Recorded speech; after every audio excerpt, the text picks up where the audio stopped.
Assalamualaikum warahmatullahi wabarakatuh. Untuk materi ini adalah materi lanjutan yang klasifikasi makhluk hidup 1.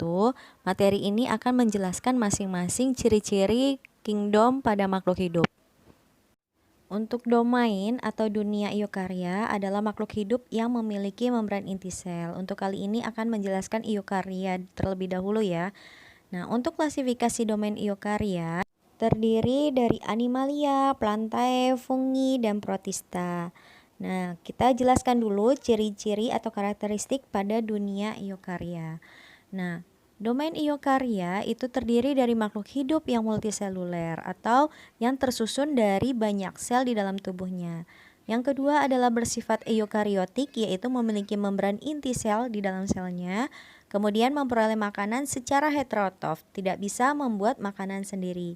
Begitu juga membutuhkan oksigen dan bergerak aktif dan tidak mempunyai dinding sel sehingga selnya berbentuk lentur. Kemudian eukarya bereproduksi secara seksual dengan secara perkawinan dan beberapa filum ada beberapa yang aseksual, namun tidak banyak. Kemudian bentuk dewasanya itu selalu gennya berbentuk diploid atau 2N. Dunia eukarya yang pertama diisi oleh kingdom protista. Nah, kingdom protista ini berisi protozoa dan alga hijau biru. Yang kedua, kingdom animalia atau kerajaan hewan. Kemudian yang ketiga adalah kerajaan atau kingdom plantae yang terdiri dari tumbuhan. Keempat adalah kingdom fungi atau yang disebut dengan jamur. Untuk kingdom protozoa, ini protozoa berarti kata hewan bersel satu. Dari kata proto artinya satu, zoa artinya adalah hewan. Jadi protozoa adalah hewan bersel satu. Nah, protozoa ini hidupnya bebas dan berkembang biak dengan cara membelah diri dan konjugasi. Nah, cara makannya itu dengan cara fagositosis. Nah, kalau kalian lihat gambar, fagositosis itu jika ada sumber makanan, dia akan menelan makanan tersebut dan membungkus makanannya dengan dinding sel yang ada dalam tubuhnya. Dan di dalam selnya itu terdapat enzim litik yang dapat menghancurkan sumber makanan yang masuk ke dalam tubuhnya yang kemudian akan dicerna. Nah, makhluk hidup yang termasuk protozoa yang pertama adalah paramecium. Nah, paramecium ini dia memiliki ciri bentuknya seperti alas sendal atau alas sepatu. Dia menggerakkan tubuhnya dengan cara menggerakkan bulu getar yang ada di sekeliling tubuhnya. Kemudian yang kedua adalah rhizopoda. Rhizopoda itu artinya berkaki semu.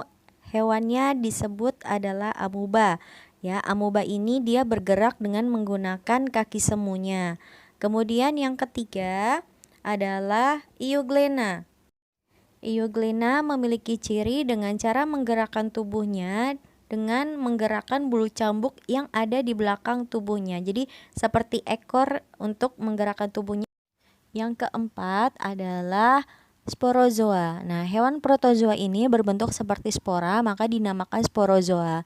Nah, beberapa sporozoa ini bisa menyebabkan penyakit pada manusia, di antaranya adalah Plasmodium.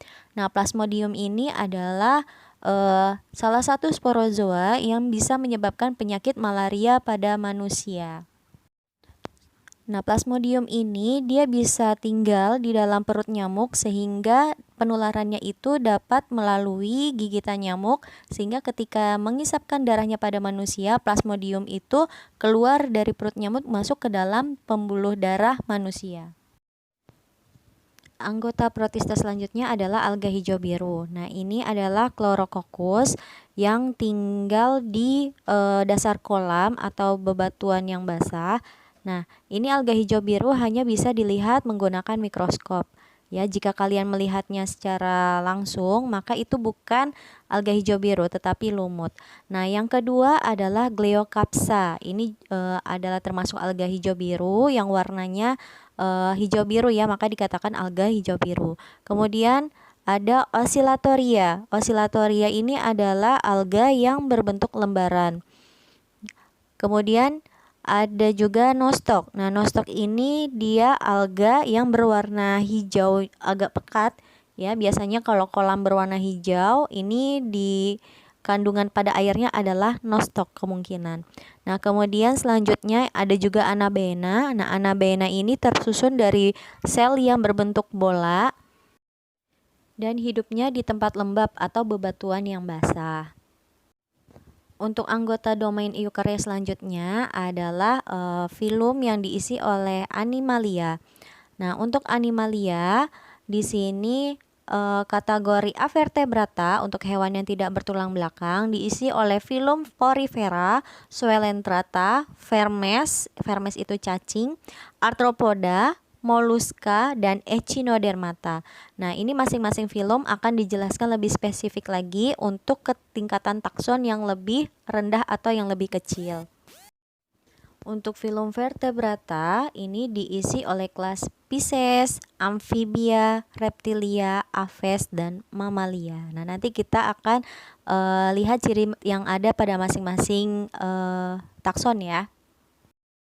Jika kalian bingung menghafalnya, tidak perlu menghafal, kalian hanya mengingat saja ciri khas yang ada pada tiap-tiap takson.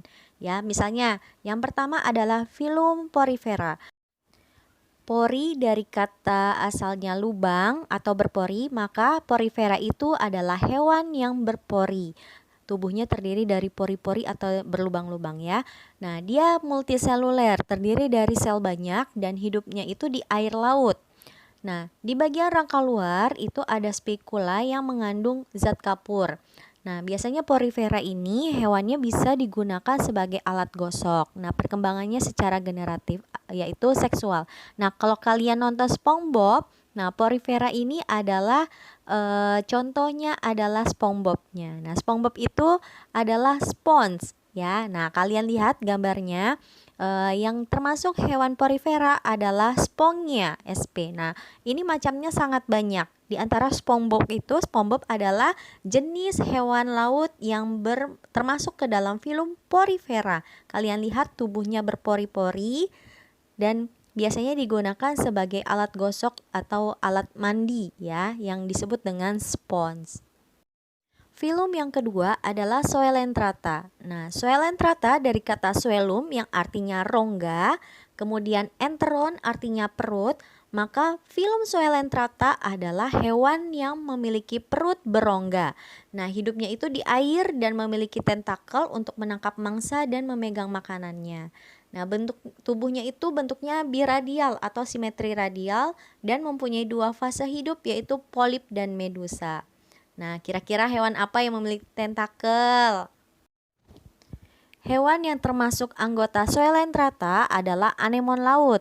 Nah, anemon laut ini dia berbentuk polip, menempel pada terumbu karang dan warnanya bervariasi. Sedangkan hewan Coelentrata yang berbentuk medusa adalah ubur-ubur atau bahasa latinnya adalah Aurelia aurita. Nah, kedua hewan ini, anemon dan ubur-ubur, dia memiliki perut yang berongga atau kalau kalian lihat di bagian dalamnya dia berlubang ya atau berongga di bagian tubuhnya sehingga disebut anggota Coelentrata. Filum Animalia selanjutnya adalah Platyhelminthes. Nah, ini termasuk anggota Vermes atau cacing. Nah, Platyhelminthes dari kata platy atau flat artinya adalah pipih. Nah, kemudian helminthes sendiri artinya cacing. Maka Platyhelminthes adalah cacing yang bentuknya pipih atau yang disebut cacing pipih. Nah, cacing pipih itu ada kelasnya Turbellaria. Nah, Turbellaria dia tidak bersegmen, hidupnya bebas, bisa hidup di laut ataupun di air tawar. Nah, terestrialnya atau tempat habitatnya itu di tempat yang lembab. Dan beberapa cacing Turbellaria ini dia bisa bersifat parasit di dalam tubuh hewan. Nah, contohnya pada gambar ini adalah spesies Planaria. Nah, planaria ini biasanya digunakan oleh peneliti untuk mengamati proses perkembangbiakannya. Nah, jika planaria ini dilakukan pemotongan di bagian 3 tubuhnya, maka ketiga tubuh yang dipotong itu akan tumbuh kembali bagian-bagian tubuh yang lain. Ya, jadi perkembangbiakannya secara fragmentasi. Nah, kemudian kelas Platyhelminthes selanjutnya adalah Trematoda. Nah, Trematoda ini yang cacingnya berbentuk pipih oval, tetapi dia tidak bersegmen. Nah, ini hidupnya parasit pada hewan, ya. Contohnya seperti hewan mamalia, seperti babi ataupun sapi. Nah, ini dinamakan Fasciola hepatica. Nah, dia hidup parasit di organ hati hewan mamalia. Kemudian kelas Cestoda adalah hewan cacing yang berbentuk pipih dan memanjang. Ya, hidupnya itu parasit di saluran pencernaan hewan mamalia. Nah, ini adalah contohnya adalah cacing pita. Filum selanjutnya ini masih cacing, yaitu adalah Nema helminthes. Nah, Nema helminthes dari kata nema artinya benang, helminthes cacing, maka Nema helminthes adalah cacing benang, cacing yang berbentuk benang. Nah, cacing benang ini hidupnya parasit di dalam air atau di dalam tanah. Nah, ini bisa juga parasit di dalam tubuh organisme lain. Nah, contoh cacing Nema helminthes adalah Ascaris lumbricoides atau yang disebut dengan cacing perut, dan Enterobius vermicularis yaitu cacing kremi. Nah, jika kalian memakan makanan yang tidak bersih ataupun daging mentah yang kemungkinan dia membawa telur dari penyakit cacing ini, kemungkinan ini bisa masuk ke dalam tubuh atau ke dalam perut manusia. Selanjutnya ada filum Annelida. Nah, Annelida ini masih termasuk cacing. Annelida dari kata annulus artinya cincin. Nah, berarti Annelida adalah cacing yang bercincin, bentuknya seperti cincin. Memiliki badan yang memanjang dan bersegmen-segmen, hidupnya bebas di dalam air ataupun di tanah. Nah, contoh hewannya adalah cacing tanah yang biasanya kalian lihat ya atau kalian temui jika kalian sedang bermain di tanah atau menggali tanah. Kemudian ada lintah. Ya, lintah ini memiliki tubuh yang bersegmen dan bisa di bagian ujung kepalanya itu ada mulutnya untuk bisa menghisap darah ya. Kemudian ada pacet. Pacet ini juga bisa menghisap darah jika menempel pada bagian tubuh manusia. Nah, kita masuk ke filum Arthropoda. Arthropoda dari kata arthros artinya ruas atau buku-buku, poda artinya kaki. Maka Arthropoda adalah hewan yang berkaki ruas atau hewan yang berbuku-buku. Nah, kenapa disebut berbuku-buku? Karena badannya terdiri dari kepala, dada dan perut, dan bentuknya seperti ruas-ruas yang ada pada tubuhnya. Nah, anggotanya adalah kelas Insecta atau nama bahasa kitanya adalah serangga. Nah, Insecta ini dia memiliki alat pernafasan dengan trakea dan alat ekskresinya dengan tubulus palpigi dan memiliki peredaran darah terbuka. Nah, kemudian kelas Insecta ini atau serangga dia mengalami metamorfosis sempurna dalam perkembangbiakannya, yaitu dari telur, larva, pupa, lalu kemudian dewasa. Nah, yang termasuk dengan Insecta atau serangga sering kalian jumpai ya di sekitar kalian, ada nyamuk, capung, kupu-kupu, belalang, kecoa, dan lain-lain. Nah, untuk kelas Arthropoda selanjutnya adalah Crustacea. Nah, Crustacea ini hidupnya di laut ya dan tubuhnya terdiri dari kepala, sepal, dan dada, toraks yang menyatu sehingga disebut kepala dadanya menyatu disebut cephalothoraks. Nah, ini anggotanya ada kepiting, lobster, dan udang. Kelas yang ketiga adalah Arachnida. Nah, ciri dari Arachnida ini dia memiliki kaki yang berjumlah 8 dan di bagian tubuhnya dia terdiri tubuhnya berbentuk ruas-ruas atau berbuku sehingga termasuk dalam Arthropoda. Nah, contohnya ada laba-laba, ada Scorpionidae atau kalajengking, kemudian Acarina yaitu terdiri dari tungau atau kutu. Nah, untuk tungau ini dia sifatnya kecil ya, susah dilihat dengan mata telanjang atau mata langsung. Nah, untuk kelas yang keempat ada Myriapoda. Nah, Myriapoda itu memiliki ciri kepala dan perutnya itu beruas dan di tiap ruasnya itu terdapat kaki. Contohnya adalah kelabang dan kaki seribu. Filum selanjutnya adalah moluska. Moluska dari kata molluscus yang artinya lunak. Nah, maka moluskas itu adalah hewan yang memiliki atau bertubuh lunak. Ya, tubuhnya tidak bersegmen atau beruas dan mengandung lendir, dan ada juga yang tubuhnya terbungkus oleh cangkang. Dan ada beberapa hewan moluska yang tidak terbungkus oleh cangkang.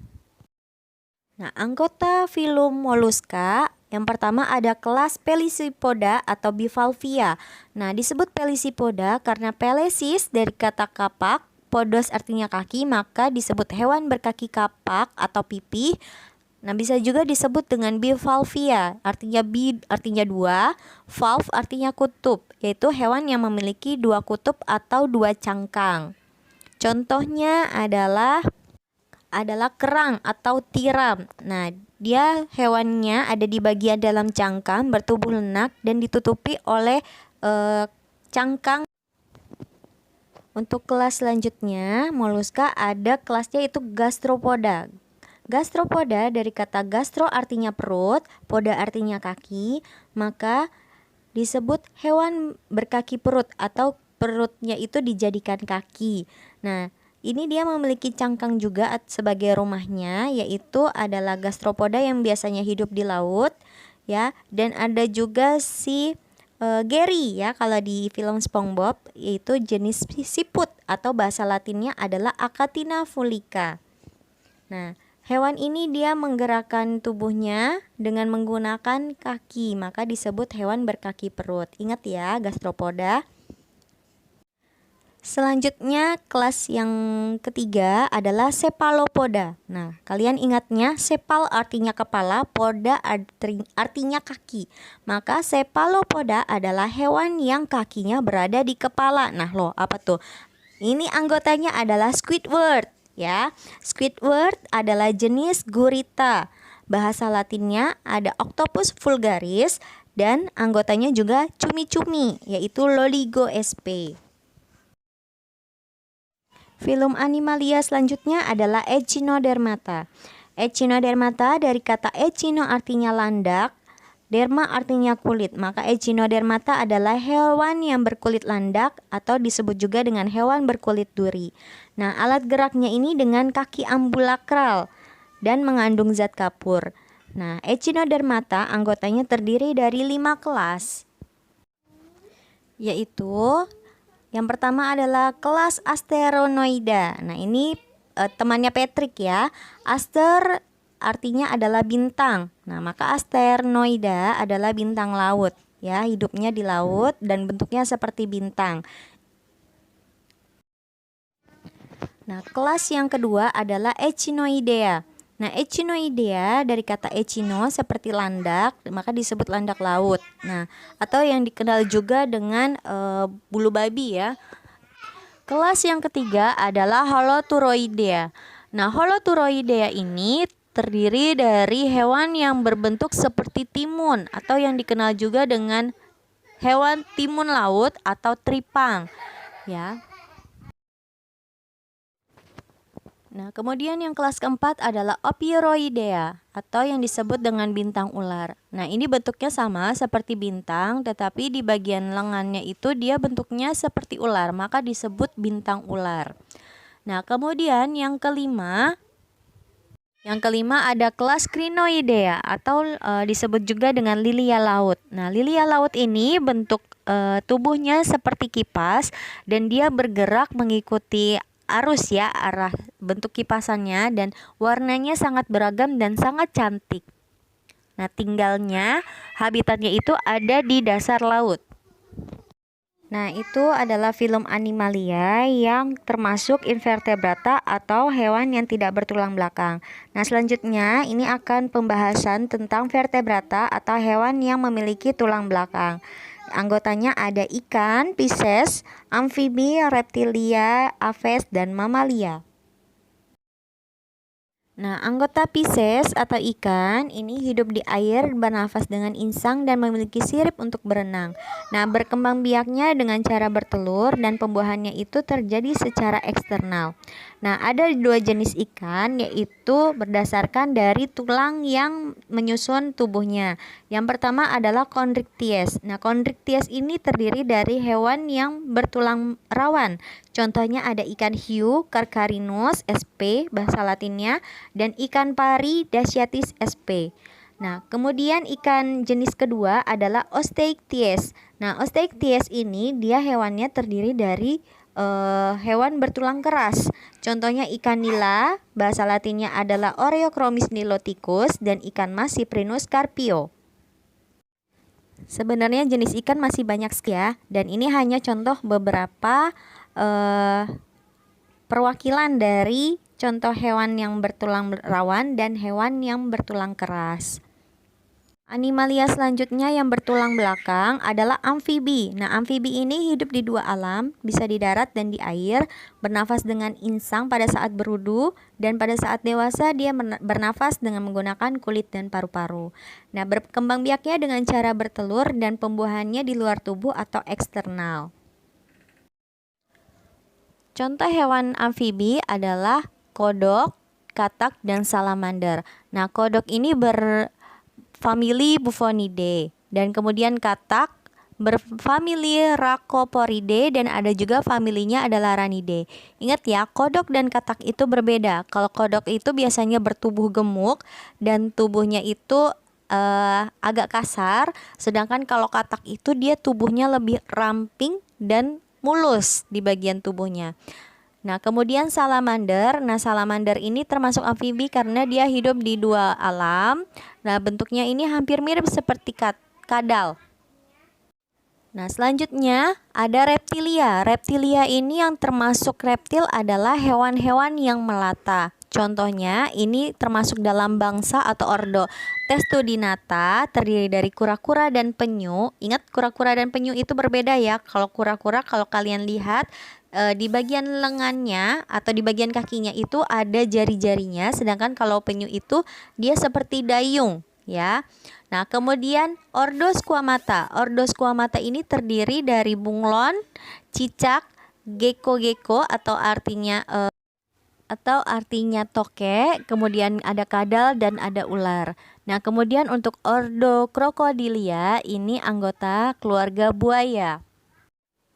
Kelas berikutnya adalah Aves atau yang disebut dengan unggas. Nah, untuk Aves ini dia memiliki ordo atau bangsa yang sangat banyak. Nah, ini adalah perwakilan atau beberapa contoh dari ordo yang ada pada Aves. Di antaranya ada ordo Casuariiformes untuk burung kasuari, dan ada ordo Struthioniformes untuk burung unta, ada ordo Pelecaniformes seperti pelikan, kemudian ordo Anseriformes kelompok angsa, ordo Falconiformes, ordo Galliformes ini burung merak, ordo Columbiformes ini burung dara, ordo Psittaciformes ini kelompok burung kakak tua, dan ordo Strigiformes untuk burung hantu. Kelompok berikutnya adalah kelompok mamalia yang termasuk hewan yang menyusui. Nih ada ordo Dermoptera. Ini adalah mamalia yang bisa menggunakan bagian tubuhnya untuk terbang. Kemudian ordo Chiroptera, kelompok kelelawar. Ordo Primata ini yang memiliki anggota tangan untuk memegang. Dan kemudian ordo Lagomorpha, kelompok kelinci. Ordo Rodentia, kelompok pengerat atau tikus. Ordo Cetacea ini adalah kelompok paus dan lumba-lumba. Ordo Carnivora ini untuk hewan yang pemakan daging. Ordo Proboscidea ini adalah hewan yang memiliki gading yang berasal dari gigi serinya, yang termasuk gajah. Dan kemudian ordo Perissodactylia. Nah, ini adalah kelompok hewan yang memiliki jari berjumlah ganjil. Nah, untuk ordonya masih banyak yang lain, dan ini hanya beberapa saja yang mungkin kalian harus ketahui. Kalian bisa mempelajarinya lebih lanjut. Untuk kingdom fungi dan plantae akan kalian pelajari minggu depan. Untuk kali ini sekian dulu. Wassalamualaikum warahmatullahi wabarakatuh.